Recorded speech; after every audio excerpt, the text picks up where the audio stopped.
All right, so today I'm going to talk about silica, and silica is probably one of the most common materials that we can find on Earth right now. It involves glass, it's in beach sand, silicone, and granite are all forms of silica materials, and the most common form of it is quartz. So, as you guys might know, silica actually can be a big problem for you.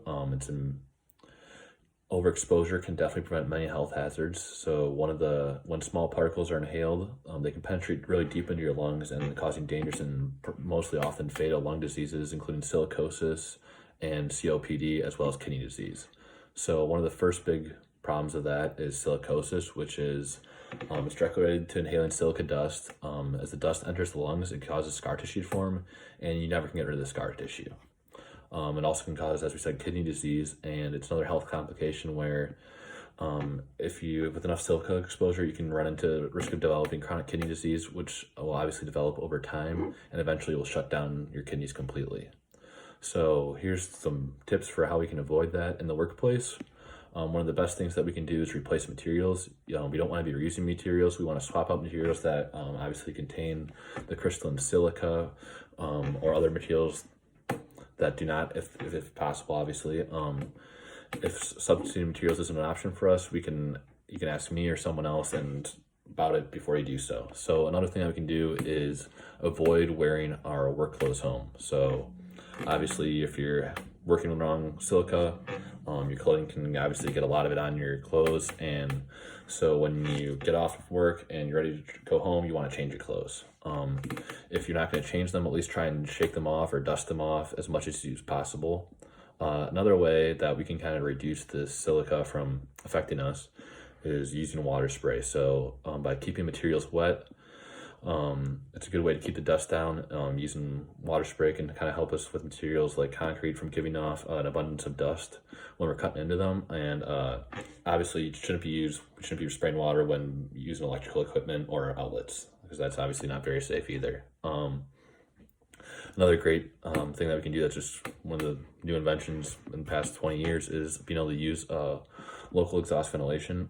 Can kind of hook another piece of equipment used. I know Milwaukee Tools makes stuff that I've used for drilling concrete, and it's a vacuum that's on the tool, so it kind of prevents the dust from going airborne from the closest source, which obviously eliminates that dust from going airborne and then into your lungs. So that's definitely, when we have the option, we can use tools that have the vacuum and obviously don't allow the silica to get airborne at all in the first place. And then finally,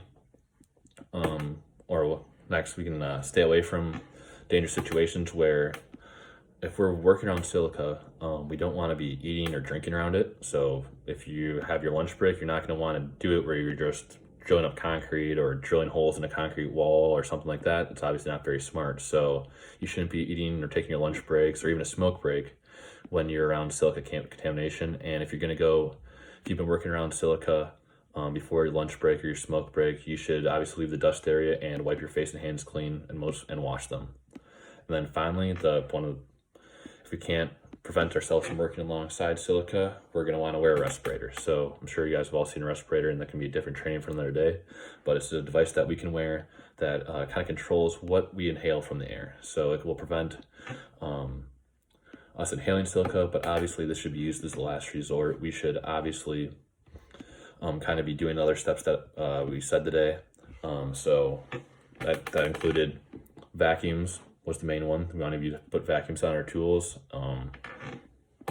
keep the silica out of the air, and then also when we're going home, you want to vacuum off your clothes at the very least, or change clothes is obviously the best option before you wash them. And then finally, one of the big tips that we went over is you don't want to brush or blow the dust off. It's just going to get in the air and you're probably going to end up inhaling again.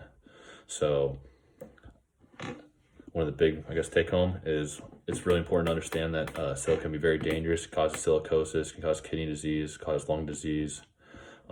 It's really important for us to understand that in the workplace, and knowing that what materials can kind of expose that dust for us will keep us safe. So obviously we're going to want to keep track of that as the day goes on and throughout the week, and obviously in the future. And that way we can kind of get everyone home safe and make sure that everyone is getting home to their families and not having long-term side effects down the road. So that's kind of what we're going to talk about today.